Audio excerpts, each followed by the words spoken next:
Kia ora everyone, talofa lava, malolelei, whakalofalai atu everyone, and welcome to the podcast today. If you're not aware, or if this is your first time listening, this is the You Are podcast, or representing urban resilience, and that's what we talk about here on the podcast today. Just a little bit about myself. I am your host today, Marlon Naepi, half Māori, half Niuean, currently studying at Massey Uni, doing a postgrad dip in psychology, hoping to do a master's next year. God willing. Today on the episode, it's a very exciting episode because we are launching. This is our first episode today, and I'm joined by an amazing guest, a very wise woman, very joyful at heart, and vast experience in the field of psychology.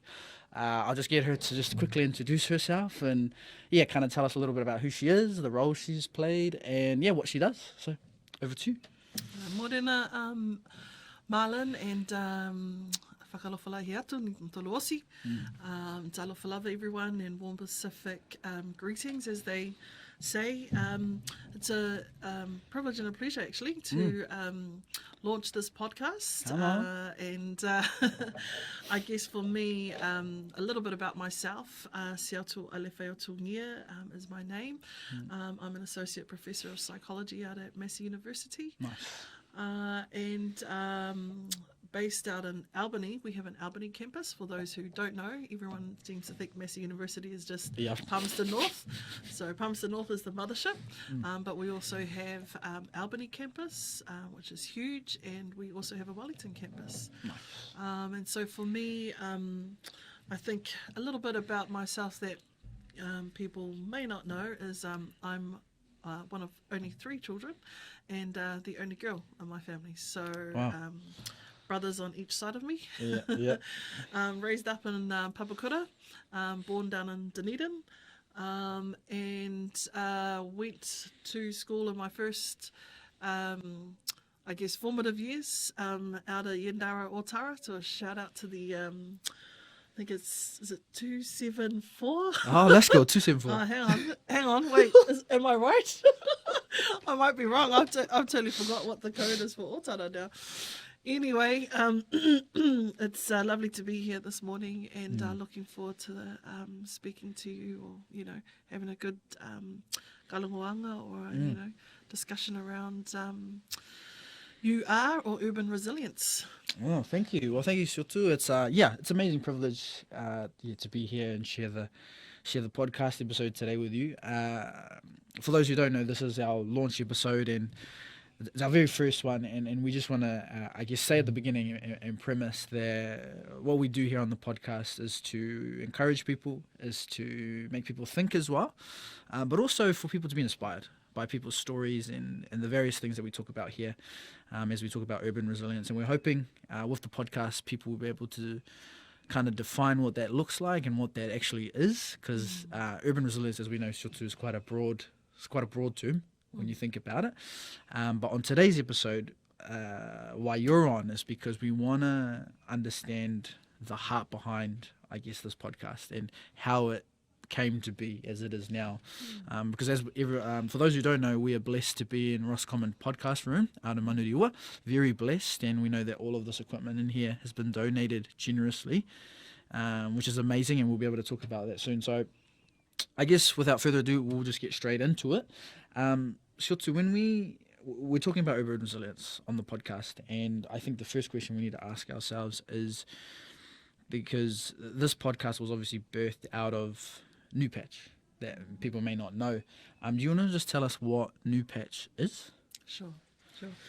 NIUPATCH, it's actually an acronym, and it's also a play on words.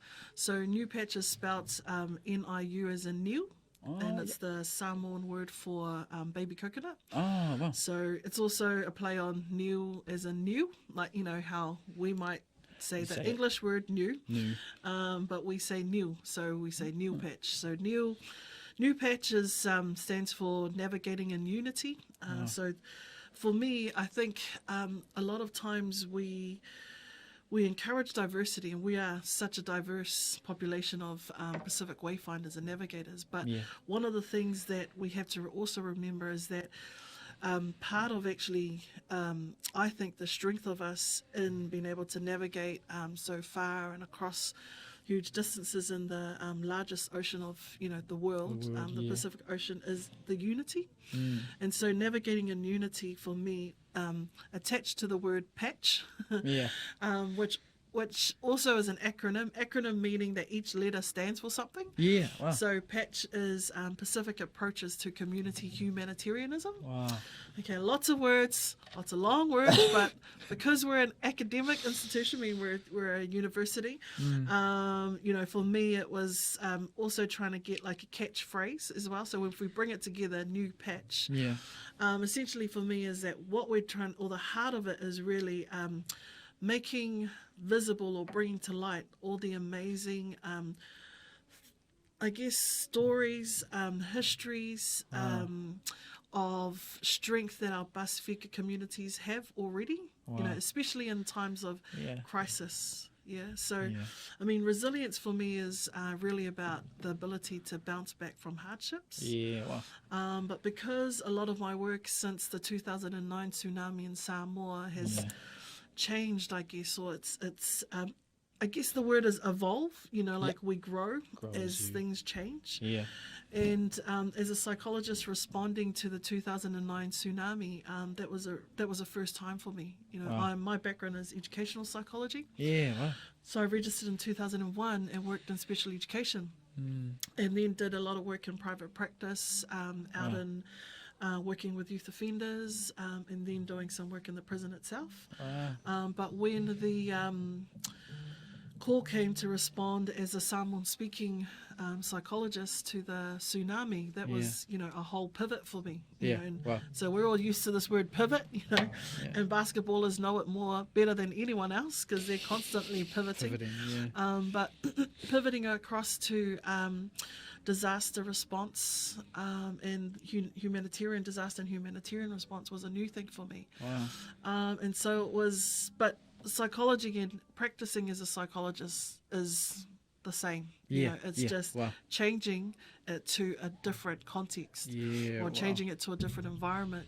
So it was still applying the same skills that I had in terms of going back to what I know, looking at what we would do in the context of disaster, and especially I guess for me, when you go into a context where I'm familiar with Samoa, having gone back to Samoa prior to 2009 quite a lot of times, and I did basic counselling training for their counsellors over there as well. And so when 2009 hit, it was sort of like an autopilot response. And when I landed, I knew a lot of the people who were already on the ground. So NIUPATCH, I guess 10 years on, was really birthed out of the disaster of the tsunami, because what I learned from that tsunami is that actually there's a whole way that we automatically respond as that I believe is indigenous to the land of Samoa, or the land of Tonga, or the land of Niue, or the land of Fiji, right? So, for example, I had already trained a whole lot of counsellors, and when I arrived, not a lot of them were involved in it. And so it was really just tapping into that resource. And then when we spoke to our elders in that space, they said, well, actually, all our awa'o, they're already out. So our awa'o is theological students. So they're already out in the villages, because this is their time. So what we should do is actually we should do some training for them as well. So that's what we set up, so my role was to set that up, and then others who came in the next wave did the training for them, and the training now that I focus on is more psychosocial or psychological, or what I call cultural. It's a lot of terms, cultural, psychosocial, first aid. And so I think I've done a lot of talking, but if I was to get to the heart of NIUPATCH and what NIUPATCH actually is, from that practice, what I've now done is form, I guess, new knowledge, because really we can practice, but we also need to write about what we're doing. Because unless we write about what we're doing, we can't formulate the new knowledge that goes to impact others in this field. And so NIUPATCH is what I would say is like a research collective that sort of sits in like a virtual space. But the practical outworkings of it is with, a lot of our postgraduate students who are doing amazing research.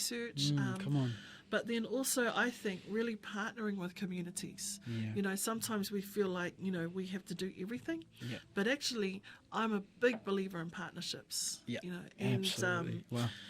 we see that in what we call the United Nations Sustainable Development Goals. Yes. Number 17, even though it's the last, they say the first shall be last and the last shall be first.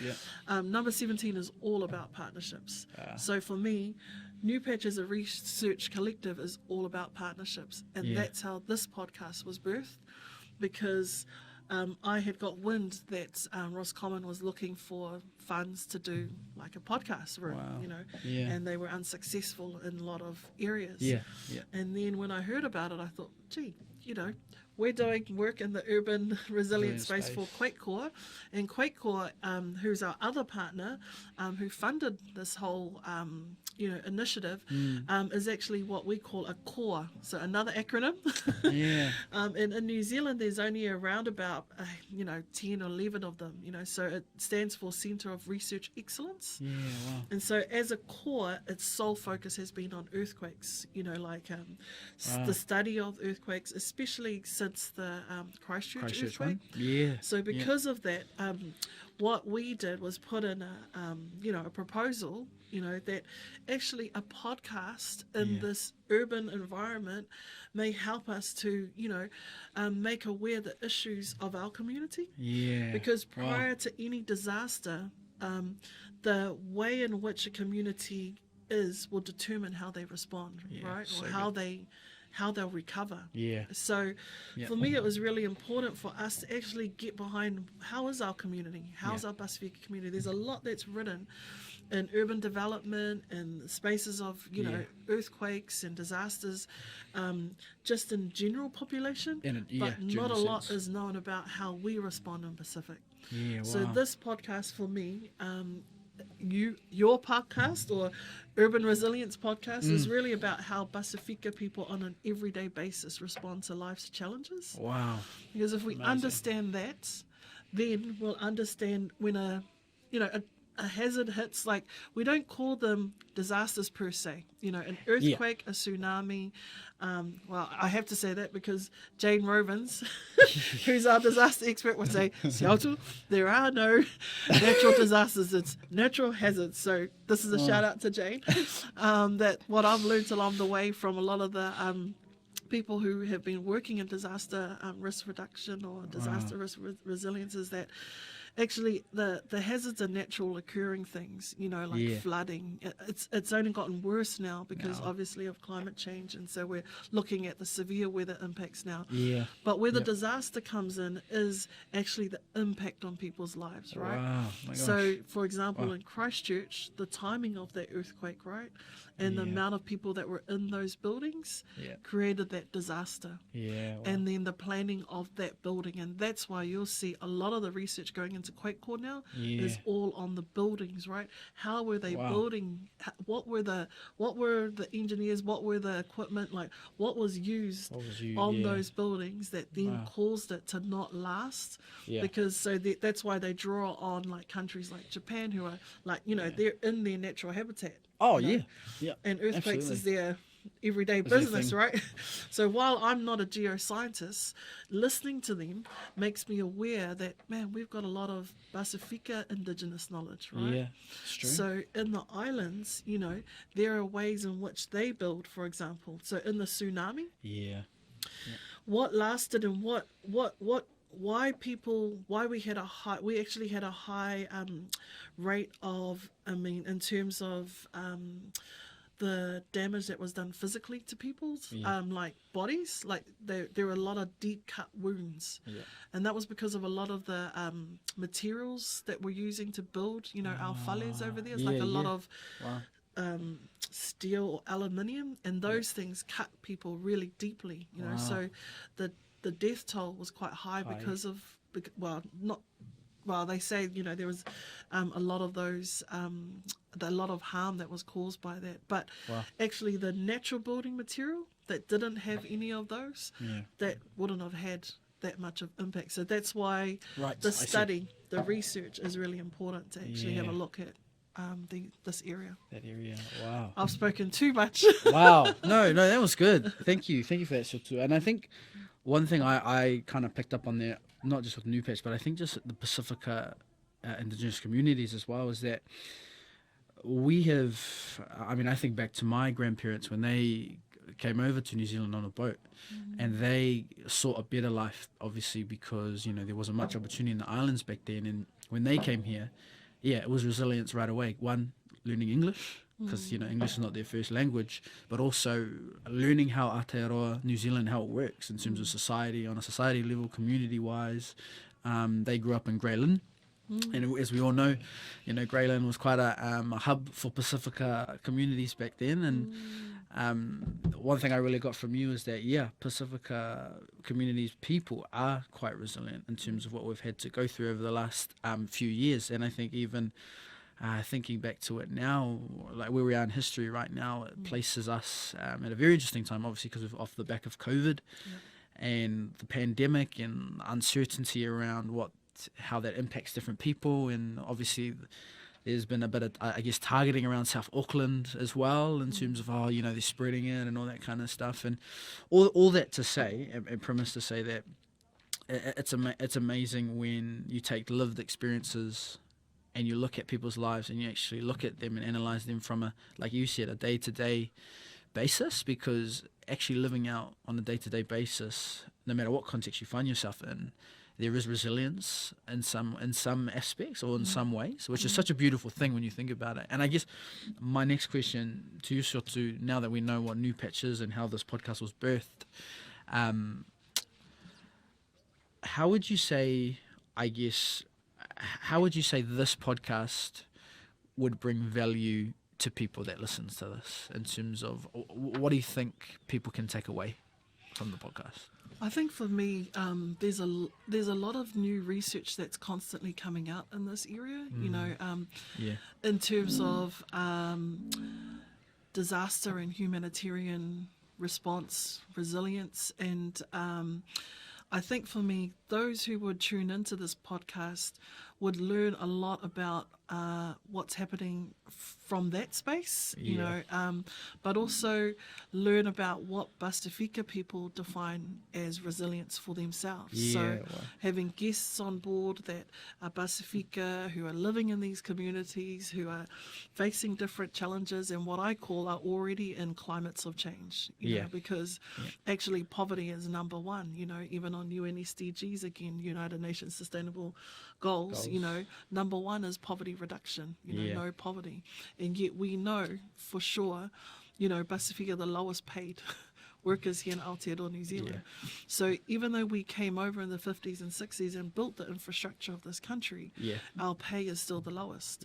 You know, so how do we, you know, overcome that? How have we stayed resilient in that, you know? And the reason why we need to understand or redefine urban resilience from a Pasifika perspective or from a Pasifika lens in this podcast is so that when people are making decisions at planning tables, like urban planning for housing, for example, like you look at all the housing that's going up, none of it is taking into consideration the fact that our Pasifika families are intergenerational families. That's correct. So when you've got small townhouses that might have massive amounts of bedrooms, where's the big garage? Where's the big space for the gathering? You know, because we know they will host a funeral, a 21st.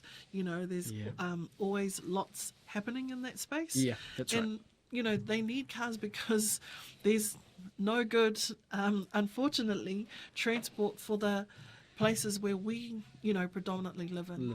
So this podcast for me, I think will bring about, you know, a lot of the realities of life that are embedded in what I call, you know, bouncing back from another term for resilience.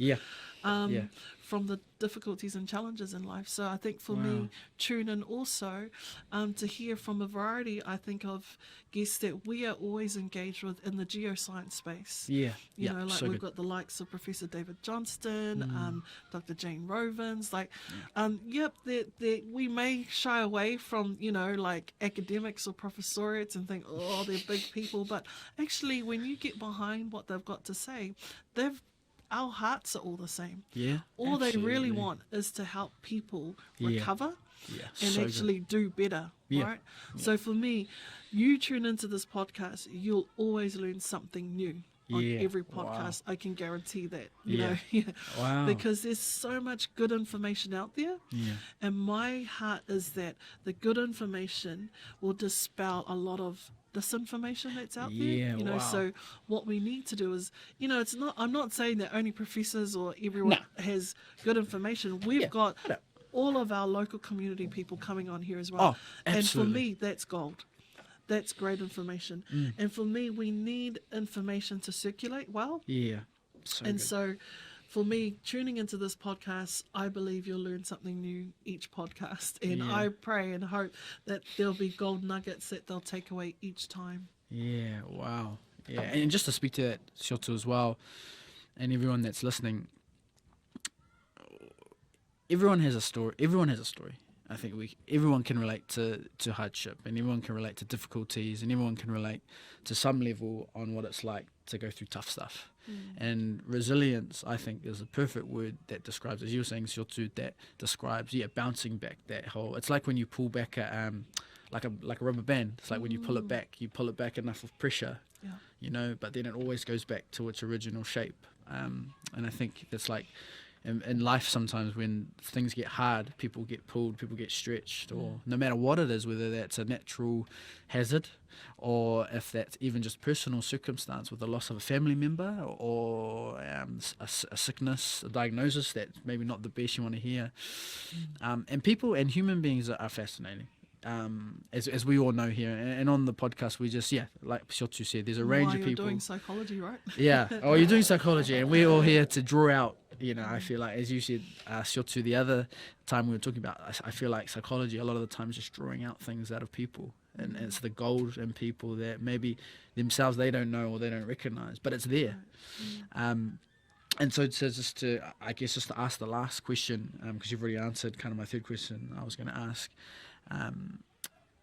If you had to give advice to people that are listening, whether they're a teacher, whether they're a stay-at-home mum, whether they're a footy player, whoever listens in and tunes in, whether they're Pasifika or not, what would be your words of wisdom, I guess, for people that about urban resilience or just resilience in general? What would you say? What would you say to them? Wow. Yeah, great question. Well, I guess what I would say to them about urban resilience is that it's not a big and fancy term that they need to be afraid of. You know, it's actually them. You know. So good. Urban basically just means cities, you know. Yeah. It's a city sprawl. And That's right. And to me, the reason we're doing this podcast on urban resilience is because the majority of our Pasifika live in cities. You know, we live in Auckland City, which, you know, is known all over the place as the Polynesian capital of the world. Yeah. We also populate cities no matter which country we go into, you know, so we see it in Australia, in Brisbane, Sydney, Melbourne, the same in the States, in LA, not so much New York, I suppose, but, you know, wherever there's, wherever Pasifika migrate to, we congregate in cities, which is essentially urban, you know. So to me, what this podcast, or the advice I'd give them is, you know, this podcast is really about you. It's about, if you're a stay-at-home mum, it's how you've been able to do life, you know, regardless of what comes your way. And we actually have, you know, we've got some mums who are coming on in the show who have done amazing things from home, you know, who are not stay-at-home mums, who are entrepreneurs who have created their own businesses from home. You know, a lot of that is happening. A lot of Pasifika are doing that right now. They've pivoted. And yet we don't know a lot of those stories. Nah. You know, so to me, you know, urban resilience is really about you, you know, and that's why it is you are, you know, because really for me, you are is a way of saying you are becoming.